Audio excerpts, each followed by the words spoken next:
नमस्कार। उपचुनाव अब अंतिम चरण पर है। अब सरकारें बनने को ही है एवं तारीखों की घोषणाएं भी हो चुकी है। 3 नवंबर को डालेंगे वोट तथा 10 नवंबर को आएंगे रिजल्ट। आप देख रहे हैं जेएम इंडिया न्यूज और मैं हूं आपके साथ अंजलि महावर। आज के खास शो एक्सक्लूसिव इंटरव्यू में हमारे साथ वो शख्स है जिनकी झलक हम प्रधानमंत्री मोदी जी के साथ भी देख चुके हैं। जी हाँ, मैं बात कर रही हूँ भाजपा महामंत्री जी वीरेंद्र जी पाटीदार की। Virendra ji Patidar, JM India news आपका हार्दिक स्वागत करता है।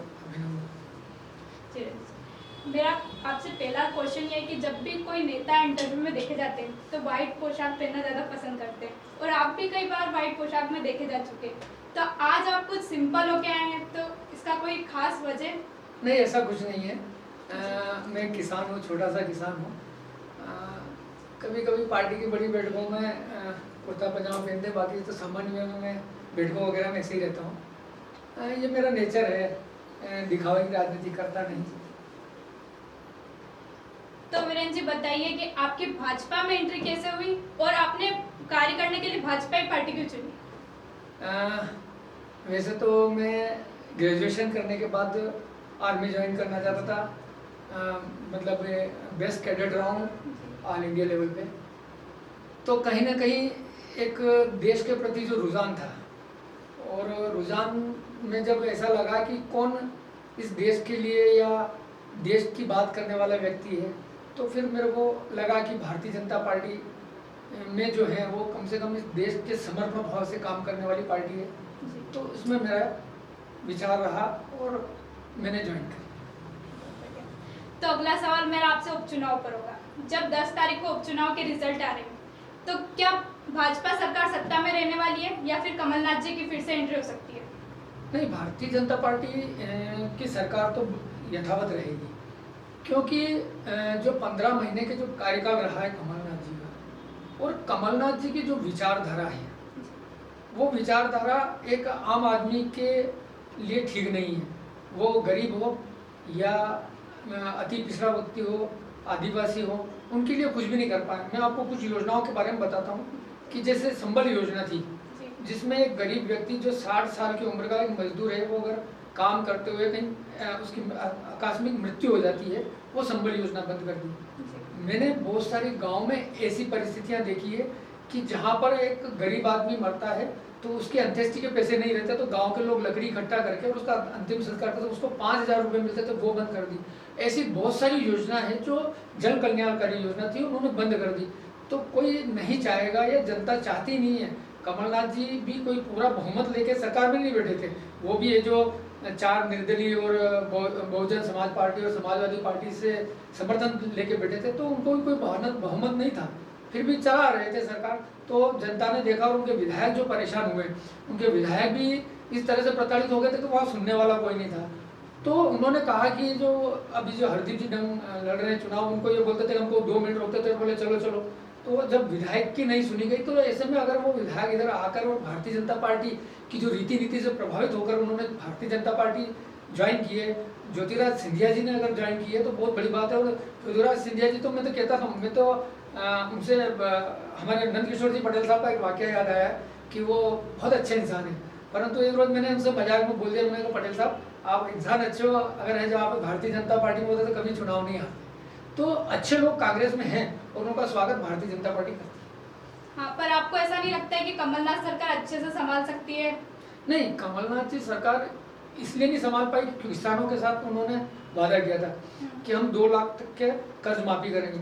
अब मैं छोटा किसान हूँ, मेरे 70,000 रुपये थे, उन्होंने 25,000 15,000 तो माफ कर दिए। मैं 70,000 मेरे माफ का एक प्रमाण पत्र पड़ा, मैं लाना भूल गया, नहीं तो बताता मैं आपको। वो प्रमाण पत्र दे रखा है। अब उस प्रमाण पत्र की वजह से अब मेरा, उन्होंने बोला अगली किस्त आपके आ जाएगी और आपके माफ हो गए। अब मैं छोटा किसान, मेरे माफ 70,000 हुए नहीं, और मैं उस समय बीमा नहीं करवा पाया, मैं डिफॉल्टर रह गया। मेरी पूरी फसल खराब हो गई थी।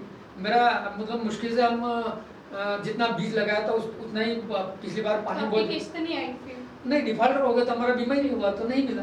तो कमलनाथ जी की वजह से हम जैसे छोटे किसान बिल्कुल डूब चुके हैं।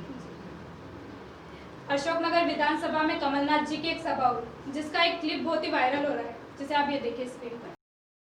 स्कूल बिना शिक्षक के, अस्पताल बिना डॉक्टर के, डॉक्टर बिना दवाई के, खंबा बिना तार के और तार बिना बिजली के।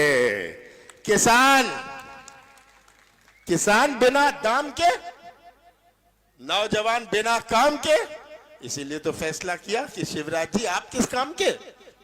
इस पर आप क्या कहना चाहेंगे? ये कमलनाथ जी ने कहा, शायद वो भूल गए, वो दिग्विजय सिंह जी के लिए कह रहे हैं। क्योंकि जब मध्य प्रदेश की सरकार 2003 में जब भारतीय जनता पार्टी की सरकार आई तो हम जैसे जो नई जनरेशन है 10-12 साल के बच्चे, उनको नहीं पता होगा, पूरे मध्य प्रदेश में गड्ढे इतने थे। जब हम भोपाल जाते थे तो आज 5 घंटे में पहुंचते, उस समय में 12-12 घंटे कार से जाने में लगते थे। उस समय हमारे ग्रामीण क्षेत्र में अगर 2 घंटा लाइट आ जाती तो हम बहुत बड़ी उपलब्धि समझते थे। तो आप वो शायद वो दिग्विजय सिंह जी के लिए कह रहे हैं, वो भारतीय जनता पार्टी में तो बहुत विकास हुआ। अच्छा, आपका कहना है कि कमलनाथ जी से गलती हो गई है? गलती हो गई, वो उनको दिग्विजय सिंह जी के बारे में बोलना था, ये कि हमारे राज्य में ऐसा हुआ है। सुहासरा की जनता के सामने मुख्यमंत्री जी ने घुटने टेकते हुए जनता का अभिवादन किया, तो इस पे कमलनाथ जी ने तंज कसा और तंज कसते हुए इसे एक चुनावी एक्ट कहा, तो इस पर आप क्या कहना चाहेंगे वीरेंद्र जी? भारतीय जनता पार्टी की एक संस्कृति और रीति नीति है। जी। अगर हमारे प्रधानमंत्री जी जब संसद में जाते हैं तो उसको शाश्वत दंडवत करते हैं, तो हम भी उनके फॉलोअर हैं। अगर शिवराज जी अगर जनता और जनार्दन और ये सब कुछ है, और अगर उनके सामने अगर दंडवत होकर प्रणाम करते तो प्रणाम करना तो हमारी भारतीय संस्कृति है। तो पूर्व मुख्यमंत्री जी कमलनाथ जी ने एक ट्वीट लिखा है, उसमें उन्होंने कहा है, नेता जनता को झूठे सपने झूठे जज्बात दिखाए, झूठी घोषणाएं न करे, झूठी चुनावी नारियल न फोड़े, जनता से किए हर वादे को वचन को समझे पूरा करे, जनता को लच्छेदार भाषण परोसकर मूर्ख न समझे। अगर शिवराज ने काम किए होते तो जनता के आगे घुटने नहीं टेकने पड़ते।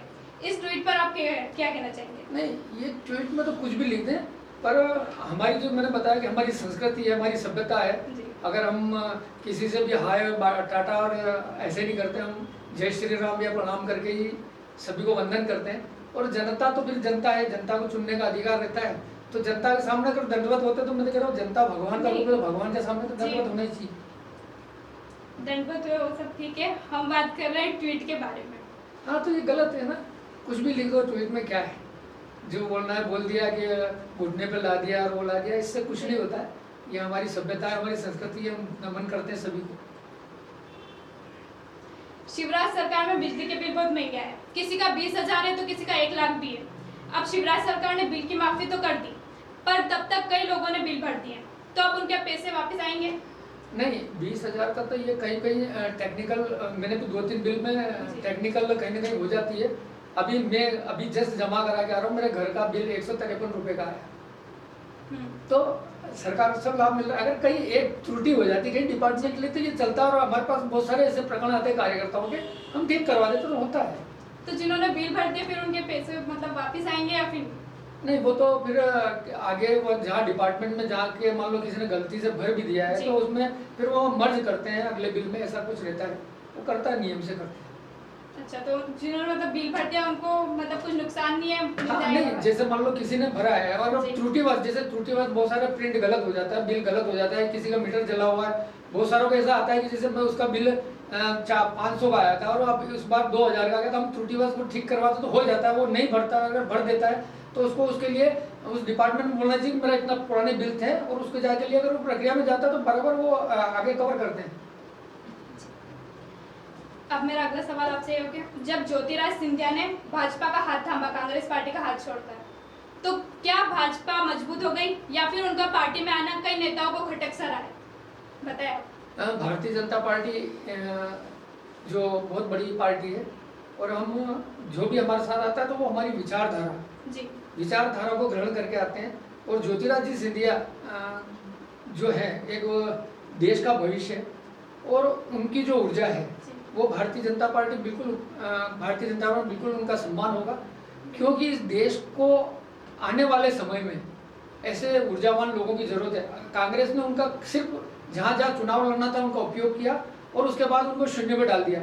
यहाँ भारतीय जनता पार्टी जो फर्श पर रहता है उसको ऊपर बिठाती है, जैसे हमारे प्रधानमंत्री मोदी जी, और ऐसे कई उदाहरण, जैसे हमारे राज्यसभा सांसद गए सुमेर सिंह जी, तो ऐसे बहुत से हैं जिनको यही नहीं था कि मेरे को ये राज्यसभा सांसद बन जाऊंगा, तो ज्योतिराज सिंधिया तो बहुत ऊर्जावान है और वो उन्होंने बिल्कुल सही किया है कि वो बहुत अच्छी जगह आए हैं और पार्टी के साथ आए हैं। तो ज्योतिराज सिंधिया के भाजपा पार्टी में आने से भाजपा पार्टी अपने आप को मजबूत महसूस करती बिल्कुल है। होता है। एक व्यक्तित्व, एक उनका जो व्यक्तित्व है, उनका व्यक्तित्व का लाभ पूरी पार्टी को मिलेगा। अब मेरा अगला सवाल आपसे थोड़ा दिलचस्प होगा। आपके सोशल मीडिया अकाउंट पर हमने आपका एक फोटो देखा है प्रधानमंत्री मोदी जी से हाथ मिलाते हुए, तो ये इसका क्या राज है? आप मतलब कैसे उनसे मिले, कैसे आपका उनसे मिलना हुआ? मेरे जीवन का एक ये था कि मैं कभी मोदी जी के साथ मिलूं या फोटो खींचूं। जी। तो पिछली विधानसभा चुनाव में मंदसौर में आम सभा थी, तो हम लोगों को बोला कि आपको ग्रीन रूम में मिलना है, तो मैं भी गया। तो मैं बड़ा एक्साइटिंग था कि मेरा मोदी जी के साथ फोटो होगा। तो वहाँ कैमरामैन नहीं था, जी। तो हमने वहाँ उनकी जो सिक्योरिटी थी उन्होंने वैसे हमको फोटो चाहिए मोदी जी के साथ। तो वो बोले कि भैया आपका कैमरामैन, मैंने कहा अलाउ नहीं किया था। तो उन्होंने बोला हमारे पीएमओ का जो कैमरामैन रहेगा उससे हम आपको दे देंगे।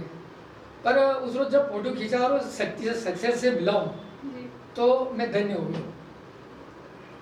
तो मोदी जी से मिलकर आपको कैसा लगा? मतलब जब देश के सबसे बड़े नेता आपके सामने खड़े हैं, तो आपको कैसा महसूस हुआ, बताएं। मेरे को तो बस यही लगा कि इस देश में एक व्यक्ति जो है, जो बिना रुके बिना थके और पूरी ईमानदारी से उनके जीवन में, उनके चरित्र पर एक भी दाग नहीं है, वो उनका व्यक्तित्व मेरे को बहुत ज्यादा प्रभावित करता है।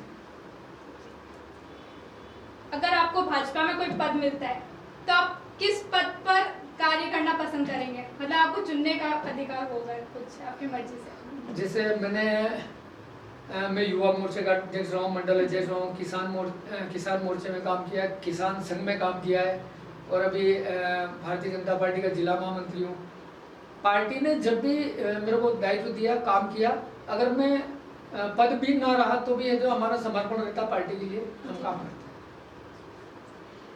मेरा आखिरी सवाल आपसे ये होगा, ये सवाल हम कई बार कांग्रेस और भाजपा के कई दिग्गज नेताओं से भी पूछ चुके हैं।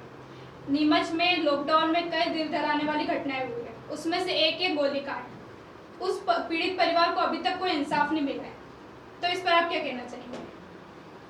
जो गोलीकांड हुआ था वो बड़ा दुखद हुआ था जी। और कहीं ना कहीं आज भारतीय जनता पार्टी की सरकार है, तो उस कांड में जो भी हुआ, जो भी दोषी है, उनको बिल्कुल सजा होनी चाहिए। और उनको बिल्कुल, मैं जो बताता हूँ कि जो आज हम बहुत सारे केस रेप के देखते हो या किसी भी देखते हो, ये वो कांड है कि मन व्यथित होता है, दुख होता है कि कैसे उस परिवार के साथ ये घटना हुई है और उसको न्याय नहीं मिला। मैं तो चाहता हूँ जो भी दोषी हो, वो किसी भी दल से हो, किसी भी राजनीति से हो, उसको कोई संरक्षण नहीं मिलना चाहिए और उनको बिल्कुल सजा होनी चाहिए। तो कब तक मतलब उनको सजा मिलेगी? मतलब बहुत टाइम हो गया गोलीकांड को भी। अब ये तो न्यायालय की प्रक्रिया है, तो उसमें तो मेरा इतना ज़्यादा नहीं है, पर मेरा जो विचार कहता है बिल्कुल जल्दी होना चाहिए। धन्यवाद। ठीक है। आज के एक्सक्लूसिव इंटरव्यू में आपने देखा महामंत्री वीरेंद्र जी पाटीदार को। ऐसी तमाम बड़ी खबरों के लिए देखते रहिए जेएम इंडिया न्यूज़, क्योंकि जहाँ खबर वहाँ हम।